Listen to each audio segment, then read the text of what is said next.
வணக்கம். என்ன சொல்றதுன்னு தெரியல. தமிழ்ல ரொம்ப ஃபார்மலா பேசலாம் எனக்கு வராது. முதல்ல நன்றி தான் சொல்லணும் கடவுளுக்கு. பாக்யராஜ் சார் கூட, சதீஷ் சார் கூட இப்படி ஒரு ஸ்டேஜ் ஷேர் பண்ணிக்கிறதுக்கு ஒரு வாய்ப்பு கொடுத்ததுக்கு Santhosh sir, thank you so much for trusting me in this project. அப்புறம் ஸோ எக்ஸைட்டட். சத்தியமாக வார்த்தையே வரல, எப்படி சொல்கிறதுன்னு தெரில. ட்ரெய்லர் அவ்வளோ நல்லா இருக்குது, சாங் கூட ரொம்ப நல்லா இருக்குது. அண்ட் ஜஸ்டிஸ் ஃபார் ஜெனி பற்றி பேசும்போது இது வந்து எல்லாரும் பார்க்க வேண்டிய ஒரு படம்னு நினைக்கிறேன். எங்கள் சொசைட்டியில் நடந்த நம்ம நிறைய பேர் கேள்விப்பட்டிருக்கோம் இந்த மாதிரி நிறைய சிச்சுவேஷன்ஸ், இன்சிடென்ட்ஸ். ஸோ அதுக்கெல்லாம் ஒரு ஒரு பெரிய ஒரு இம்பேக்ட் கொண்டு வர மாதிரி ஒரு சப்ஜெக்ட் எடுத்து வச்சுருக்காங்க. அண்ட் ஒர்க்கிங் எக்ஸ்பீரியன்ஸ் சொல்லும்போது பிட்டு சேட்டன், ஐஸ்வர்யா, கௌதம் சேட்டன், அப்புறம் இன்னும் நிறைய சீனியர் ஆர்டிஸ்ட் கூட ஸ்க்ரீன் ஷேர் பண்ணுறதுக்கு கூட ஒரு வாய்ப்பு கிடைச்சிருக்கு. So thank you so much media persons for being here. எங்கே வந்திருக்கிற எல்லாருக்கும் நன்றி. எல்லாரும் படம் பாருங்கள், சப்போர்ட் பண்ணுங்கள். Thank you so much. ரொம்ப காமாக குவைட்டாக ஒருத்தவங்க உட்காந்துருக்காங்க. ஆனால் படத்தில் வந்து பார்த்தீங்கன்னா அசிஸ்டன்ட் கமிஷனர் துவாரகா அப்படிங்கிற ஒரு ரோலில் ஒரு பர்ஃபார்மன்ஸ்னால் அவ்வளோ ஒரு தெரிக்க விட்டுருக்காங்க. 2024 இவங்க நடிப்பில் கிளாஸ் பை எ சோல்ஜர் அப்படிங்கிறத விஜய் எஸ்எஸ் கூட ஜோடியாக நடிச்சிருக்காங்க. சரி, இந்த படத்தில் என்ன ரொம்ப முக்கியமாக நடிச்சிருக்காங்க அப்படின்னா, மலையாள பூக்கள் எல்லாம் ஒன்றா சேர்ந்து ஒரு அழகான மாலையாக்கி ஜஸ்டிஸ் ஃபார் ஜென்னி அப்படின்னு கொடுத்துருக்காங்க. படத்தை நம்ம பார்க்க போகிறோம். கண்டிப்பாக எல்லாரும் சேர்ந்து ஒரு அழகான மாலையாக்கி கொடுத்த இந்த படத்தை நம்ம எல்லாரும் சேர்ந்து சப்போர்ட் பண்ணணும்.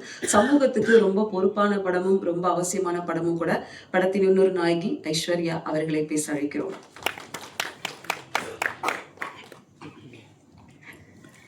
அனைவருக்கும் வணக்கம். தேங்க்யூ அக்கா, ரொம்ப நல்லா சொன்னீங்க.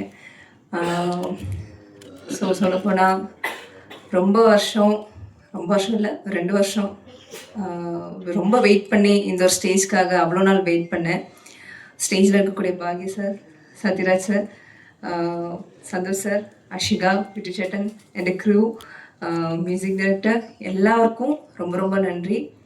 ஜஸ்டிஸ் ஃபார் ஜெனியை பற்றி சொல்லணும்னா கண்டிப்பாக மஸ்ட் வாட்சான ஒரு மூவி. இன்றைக்கி நம்ம நாட்டில் என்ன நடக்குதோ அதுக்கான ஒரு ஜஸ்டிஸ் வேணும் அப்படின்னு நம்ம மூவியில் தெளிவாக நம்ம வந்து காட்டியிருக்கிறோம், நம்புகிறோம். எல்லாருக்கும் பிடிக்கும். ஸோ கூட இருந்து எல்லாம் சப்போர்ட் பண்ணுங்கள். Thank you so much. தேங்க்யூ. அடுத்ததாக நாம் பேச அழைக்கிறோம். சினிமா என்னும் சிறிய தொடக்கம் எண்ணற்ற ஆசைகளை கைப்பிடித்து அழைத்து வருகிறது. சத்யராஜ் சார் அவர்களுடைய நடிப்பில் லா அண்ட் ஆர்டர் படத்தை தயாரிச்சிருக்காங்க. ஜஸ்ட் ஃபார் ஜென்னி படம் மூலம் இயக்குனராக இங்கே அறிமுகமாகியிருக்காங்க. பொதுவாக நீதி என்பது மனசாட்சி, நீதியின் குரலை அங்கீகரித்து சத்தியத்தின் முன்னாடி நிற்க வைக்கணும் குற்றவாளிகள் அப்படிங்கிற சொல்ல போகிற படம் தான் ஜஸ்டிஸ் ஃபார் ஜென்னி. படத்தின் இயக்குனராக அறிமுகமாகும் சந்தோஷ் ரயான் அவர்களை இப்போது பேச அழைக்கிறோம்.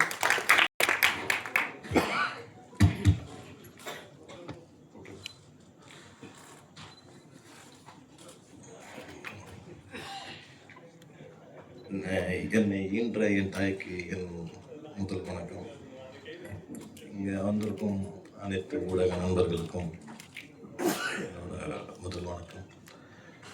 மற்றும் என் இனிய நண்பர், இந்த படத்தின் தயாரிப்பாளர் திரு சையத் தமிழ் அவர்களுக்கும்,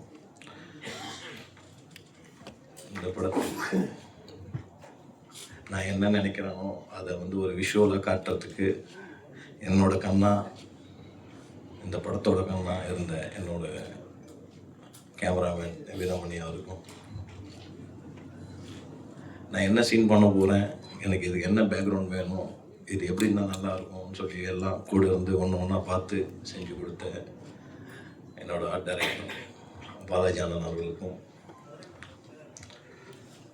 என்னோட படத்தில் துணை இயக்குனராக பணிபுரிஞ்ச என் இனிய நண்பர் வீரமணி, சுந்தர், தேவா, அக்கீரா, சிவா, ஆனந்தன் இவர்கள் அனைவருக்கும் என்னோட நன்றிக்கும் வணக்கத்தை தெரிவிச்சுக்கிறேன். எனக்கு இன்னொரு முக்கியமான நபர் இருக்கார். இந்த படத்தை முடிக்கிறதுக்கு கூட இருந்து எல்லாம் சப்போர்ட் பண்ணி இந்த படத்தை இந்த ஸ்டேஜுக்கு வரைக்கும் கொண்டு வந்திருக்கு லால் தேவசகாமன் அவர்களுக்கும், இன்றைக்கி இந்த மூவியை ஆடியோ லான்ச் வரைக்கும் கொண்டு வந்து கொடுத்துருக்க குகன் சார் அவர்களுக்கும் என்னோட நன்றியை தெரிவிச்சுக்கிறேன்.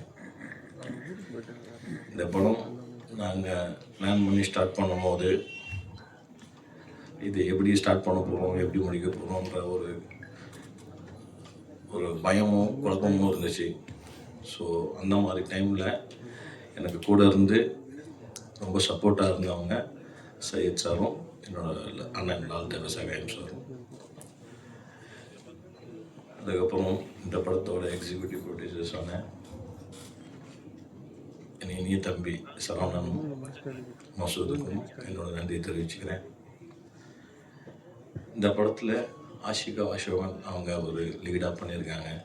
அவங்களும் நல்லா பண்ணியிருக்காங்க. நீங்கள் படம் பார்க்குறப்ப அவங்க எல்லாருக்கும் தெரியும் அவங்க பர்ஃபார்மன்ஸ். அவங்கெல்லாம் கூட இருந்து ரொம்ப ஸ்ட்ரெயின் பண்ணி எனக்கு ஒர்க் பண்ணி கொடுத்தாங்க. அவங்களுக்கும் என்னோட நன்றி தெரிவிச்சுக்கிறேன். என்னோட இன்னொரு ஹீரோயின் ஐஸ்வர்யா, அவங்க எப்படியாவது இந்த படம் வெளியே வரணும், இந்த ஆடியோ லான்ச்சில் நான் இப்போ சார் வரணும்னு நிறைய வாட்டி கேட்டிருக்காங்க.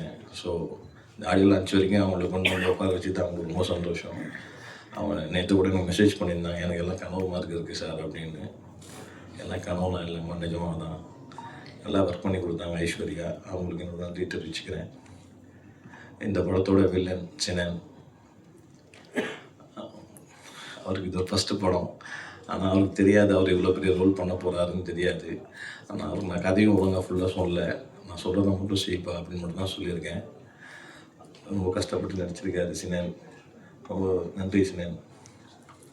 இந்த படத்தோட இன்னொரு முக்கியமான விஷயம் மியூசிக் தான். நான் என்ன கேட்கணும்னு அந்த மியூசிக்கை கூட வந்து நான் என்னென்ன டியூன் மாற்ற சொல்கிறோன்னா அது கொடுங்க இது கொடுங்கன்னு கேட்குறப்போலாம் கூட வந்து சப்போர்ட் பண்ணி எனக்கு ஒரு நல்ல 3 சாங்ஸ் கொடுத்துருக்காரு. அதுக்கு மேலே படத்தோட ஆர்ஆர் வந்து நீங்கள் படம் பார்க்கும்போது இல்லை ட்ரெய்லர் பார்க்கும்போது உங்களுக்கு தெரிஞ்சிருக்கும். ஆர்ஆரில் ரொம்ப நல்லா பண்ணியிருக்காரு. ரொம்ப தேங்க்ஸ் கௌதம். இன்னொரு தம்பி லுட்டு தாமஸ், அவர் இந்த படத்தில் நான் என்ன சொல்கிறேன், என்ன கேட்குறேன், என்ன பண்ண போகிறேன் எதுவுமே கேட்க மாட்டார். இந்த சீன் போனோம்னா இங்கே போய் நில்லை, அங்கே போய் நில்லை, நான் சரி சார் ஓகே சார் அப்படின்னு நான் சொல்கிறதெல்லாம் கேட்டு நடிச்சிருக்காரு. அவருக்கும் என்னோட தேங்க்ஸ் சொல்லிக்கிறேன்.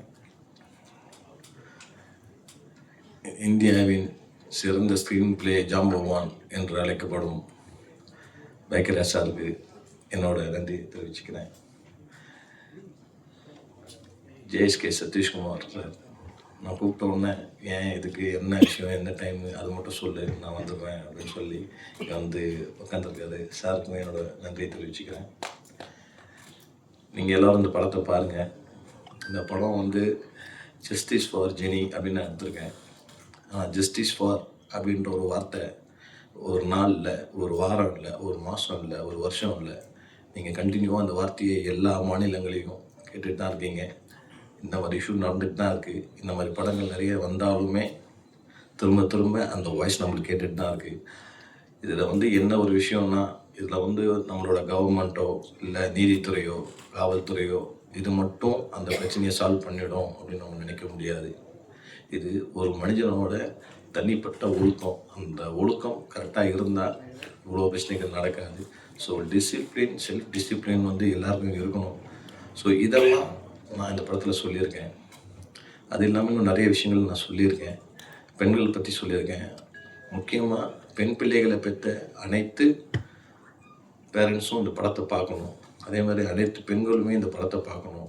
ஏன்னா இது வந்து ஒரு பெண்களுக்கான படம், ஒரு ஃப்ரெண்ட்ஷிப்கான படம். நீங்கள் ட்ரெய்லர்லேயே பார்த்துருப்பீங்க. இந்த ட்ரெய்லரில் என்ன நடக்குது, எது நடக்குது, என்னென்ன போயிட்டுருக்கு. அந்த சாங்கில் நீங்கள் பேத்தா சாங்லேயே பார்த்துருப்பீங்க. உங்களுக்கே அதில் ஒரு விஷயங்கள் புரிஞ்சிருக்கும். என் தோழியே நீ திரும்பி வா அப்படின்னு சொல்லி அந்த லிரிக்கே இருக்கும். ஸோ உங்களுக்கு எல்லாருக்கும் இது புரிஞ்சிருக்கும்னு நினைக்கிறேன். ஸோ இன்னும் இந்த படத்தை பார்க்கும்போது இதில் நான் இன்னும் டீப்பாக என்ன சொல்லியிருக்கேன், பெண்கள் எப்படி எப்படிலாம் இருக்கலாம், எப்படிலாம் இருக்கக்கூடாதுன்னு சொல்லியிருக்கேன். அதே மாதிரி எல்லா விஷயங்களுமே பெண்களுக்கான சேஃப்டி எல்லா விஷயம் அந்த விஷயத்த பேசியிருக்கேன். நீங்கள் கண்டிப்பாக இந்த படத்தை பார்த்தீங்கன்னா உங்கள் எல்லாருக்கும் புரியும், தெரியும். நீங்கள் எல்லோரும் இந்த படத்தை தேட்டரில் போய் பார்த்து எங்களை மாதிரி ஆர்டிஸ்ட்டு, எங்களை மாதிரி ஒரு ஃபஸ்ட்டு படம் டைரக்டர் இருக்கேன், எனக்கு என்னோட மியூசிக் டைரக்டருக்கு, இவங்க எல்லாருமே ஒரு ஃபஸ்ட்டு படம் பண்ணியிருக்காங்க. இவங்க எல்லாருமே வந்து சக்ஸஸ் ஆகி மேலே வந்து இன்னும் நிறைய படங்கள் செய்யணும், நானும் நிறைய படங்கள் செய்யணும் அப்படின்றது நீங்கள் எல்லோரும் எனக்கு ஒரு ஆசீர்வாதம் பண்ணி எல்லோரும் வந்து தேட்டரில் படம் பார்க்கணுன்னு உங்கள் எல்லோரும் பணி அன்போடு கேட்டுக்கொள்கிறேன். தேங்க்யூ.